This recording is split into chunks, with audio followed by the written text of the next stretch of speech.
ಇವತ್ತು ನಾನು ನಿಮಗೆಲ್ಲ ಅತ್ಯಂತ ಮೃದುವಾದ ಮಲ್ಲಿಗೆಯಷ್ಟೇ ಶುಭ್ರವಾದ ದೋಸೆ ಮಾಡುವುದನ್ನು ಹೇಳಿಕೊಡ್ತಾ ಇದ್ದೇನೆ. ಕೇವಲ 3 ಇಂಗ್ರೀಡಿಯೆಂಟ್ಸ್ ಬಳಸಿ ಇದನ್ನು ಮಾಡಿಕೊಳ್ಬಹುದು. ಬೆಳಗಿನ ಉಪಹಾರಕ್ಕೆ ಹೇಳಿ ಮಾಡಿದಂತಹ ರೆಸಿಪಿ. ಆಲೂ ಸಾಗು ಜೊತೆ ಅಂತೂ ಅದ್ಭುತ ರುಚಿ ಕೊಡುವ ಈ ಮೈಸೂರು ಮಲ್ಲಿಗೆ ದೋಸೆ ಹೇಗೆ ಮಾಡೋದಂತ ನೋಡೋಣ. ನಮಸ್ತೆ ಸ್ನೇಹಿತರೆ, ನಿಧಿ ಅಡುಗೆಗೆ ನಿಮಗೆಲ್ಲರಿಗೂ ಸ್ವಾಗತ. ಹಾಗೆ ರೆಸಿಪಿ ವಿಡಿಯೋ ಇಷ್ಟವಾದರೆ ಪ್ಲೀಸ್ ವಿಡಿಯೋಕ್ಕೆ ಲೈಕ್ ಕೊಡುವುದರ ಜೊತೆಗೆ ಚಾನಲನ್ನು ಸಬ್ಸ್ಕ್ರೈಬ್ ಮಾಡಿ. ಈ ದೋಸೆಗೆ ಇಲ್ಲಿ ಒಂದು 2 ಕಪ್ಪಷ್ಟು ದೋಸೆ ಅಕ್ಕಿಯನ್ನು ನೆನೆಸಲಿಕ್ಕೆ ಹಾಕ್ತಾ ಇದ್ದೇನೆ. ನೀವು ರೇಷನ್ ರೈಸ್ ಅಥವಾ ಇಡ್ಲಿ ರೈಸ್ ಯಾವುದೇ ವೈಟ್ ರೈಸನ್ನು ಬಳಸ್ಬೋದು. ಇದರಲ್ಲಿ ಸಾಧಾರಣ ಒಂದು 500 ಗ್ರಾಮ್ ಅಷ್ಟಿದೆ. ಇದರ ಜೊತೆಗೆ ಒಂದು 2 ಸ್ಪೂನಷ್ಟು ಉದ್ದಿನ ಬೇಳೆಯನ್ನು ಸಹ ಸೇರಿಸುವ. ಇದಕ್ಕೆ ನೀರು ಹಾಕಿ ಚೆನ್ನಾಗಿ ಒಂದು 4 ರಿಂದ 5 ಸಲ ತೊಳೆದು ಸ್ವಚ್ಛವಾದ ನೀರಲ್ಲಿ ಒಂದು 6 ರಿಂದ 7 ಗಂಟೆಗಳ ಕಾಲ ನೆನೆಸಬೇಕು. ಈ ನೆನೆಸಿದ ನೀರನ್ನೇ ನಾವು ಗ್ರೈಂಡ್ ಮಾಡಲಿಕ್ಕೆ ಬಳಸ್ತಾ ಇದ್ದೇವೆ. ಹಾಗಾಗಿ ಶುದ್ಧವಾದ ನೀರನ್ನೇ ಅಗತ್ಯಕ್ಕೆ ಬೇಕಾದಷ್ಟೇ ಬಳಸಿ ಇದನ್ನು ನೆನೆಸಿಕೊಳ್ಬೇಕು. ಈಗ ನೋಡಿ, ಒಂದು ಕರೆಕ್ಟಾಗಿ 7 ಗಂಟೆ ಅಕ್ಕಿ ಬೇಳೆ ನೆನೆಸಿದ್ದು ಆಗಿದೆ. ಈಗ ಇದನ್ನು ಮಿಕ್ಸಿ ಜಾರಲ್ಲಿ ಸೇರಿಸಿ ನೆನೆಸಿದ ನೀರನ್ನು ಅಗತ್ಯಕ್ಕೆ ಬೇಕಾದಷ್ಟೇ ಅಕ್ಕಿ ಜೊತೆಗೆ ಈ ಮಿಕ್ಸಿ ಜಾರಲ್ಲಿ ಸೇರಿಸಬೇಕು. ಜೊತೆಗೆ ಒಂದು ಅರ್ಧ ತೆಂಗಿನಕಾಯಿಯ ತುರಿಯನ್ನು ಸಹ ಸೇರಿಸುವ. ತೆಂಗಿನಕಾಯಿಯ ತುರಿಯ ಬಿಳಿ ಭಾಗ ಇದೆಯಲ್ಲ, ಅದನ್ನು ಮಾತ್ರ ನಾವು ಸೇರಿಸಬೇಕು. ಎಷ್ಟು ನುಣ್ಣಗೆ ಸಾಧ್ಯವೋ ಅಷ್ಟು ನುಣ್ಣಗೆ ಇದನ್ನು ಗ್ರೈಂಡ್ ಮಾಡಬೇಕು. ಇದನ್ನಿಲ್ಲಿ ಒಂದು 2 ಬ್ಯಾಚಲ್ಲಿ ರುಬ್ತಾ ಇದ್ದೇನೆ. ನೋಡಿ, ಇಲ್ಲಿ 2 ಬಾರಿ ರುಬ್ಬಿದ ಹಿಟ್ಟನ್ನು ಒಂದು ಪಾತ್ರೆಯಲ್ಲಿ ಸೇರಿಸುವ. ಮಿಕ್ಸ್ ಮಾಡಿ ಗಟ್ಟಿಯಾದ ಒಂದು ಬಟ್ಟಲಿಂದ ಇದನ್ನು ಮುಚ್ಚಿಡಬೇಕು.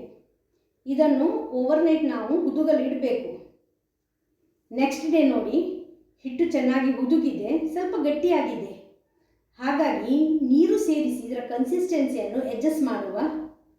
ನೀರು ಸೇರಿಸಿ ಚೆನ್ನಾಗಿ ಮಿಕ್ಸ್ ಮಾಡಿ ಹಿಟ್ಟಿಗೆ ರುಚಿಗೆ ಉಪ್ಪು, 1 ಸ್ಪೂನಷ್ಟು ಸಕ್ಕರೆಯನ್ನು ಸೇರಿಸುವ. ಪುನಃ ಇದನ್ನು ಒಳ್ಳೆ ಮಾಡಿ ಮಿಕ್ಸ್ ಮಾಡುವ. ಹಿಟ್ಟಿದು ಸ್ಥಿರತೆ ನೋಡಿ ಈ ರೀತಿ ಇರಬೇಕು. ಈಗ ದೋಸೆಯನ್ನು ಒಂದೊಂದಾಗಿ ಕಾಯಿಸುವ. ಕಬ್ಬಿಣದ ಕಾವಲಿಯಲ್ಲಿ ದೋಸೆ ಇದೆಯಲ್ಲ, ತುಂಬ ಚೆನ್ನಾಗಿ ಕಾಯ್ತದೆ. ಹಾಗಾಗಿ ಕಬ್ಬಿಣದ ಕಾವಲಿಯನ್ನು ಗ್ಯಾಸಲ್ಲಿಟ್ಟು ಫ್ಲೇಮ್ ಆನ್ ಮಾಡಿ ಎಣ್ಣೆಯನ್ನು ಸವರಬೇಕು. ಈಗ ಕಾದ ಕಾವಲಿಯಲ್ಲಿ ತಯಾರಿಸಿಟ್ಟ ಹಿಟ್ಟನ್ನು ಈ ರೀತಿಯಲ್ಲಿ ಹರಡಬೇಕು. ನೋಡಿ, ಚೆನ್ನಾಗಿ ಹುದುಗಿರುವುದರಿಂದ 16 ರಂಧ್ರಗಳು ಈ ದೋಸೆಯ ಮೇಲೆ ಬೀಳಲು ಪ್ರಾರಂಭವಾಗಿದೆ. ಈಗ ಸ್ವಲ್ಪ ಹನಿ ಎಣ್ಣೆಯನ್ನು ದೋಸೆಯ ಸುತ್ತಲೂ ಹಾಗೂ ಮೇಲೆ ಈ ರೀತಿಯಲ್ಲಿ ಸೇರಿಸುವ. ಮೀಡಿಯಂ ಉರಿಯಲ್ಲಿ ಲಿಡ್ ಮುಚ್ಚಿ ಇದನ್ನು ಹದವಾಗಿ ಕಾಯಿಸಬೇಕು. ಸಾಧಾರಣ 1 ನಿಮಿಷ ಇದನ್ನು ಕಾಯಿಸಿದರೆ ಸಾಕು. ಈಗ ನೋಡಿ, 1 ನಿಮಿಷದ ನಂತರ ಲಿಡ್ ತೆಗೆದಿದ್ದೇನೆ. ನೋಡಿ, ಮೇಲಿನ ಹಸಿ ಹಿಟ್ಟೆಲ್ಲ ಡ್ರೈ ಆಗಿದೆ. ದೋಸೆ ಕೂಡ ನೋಡಿ ಹದವಾಗಿ ಬೆಂದಿದೆ.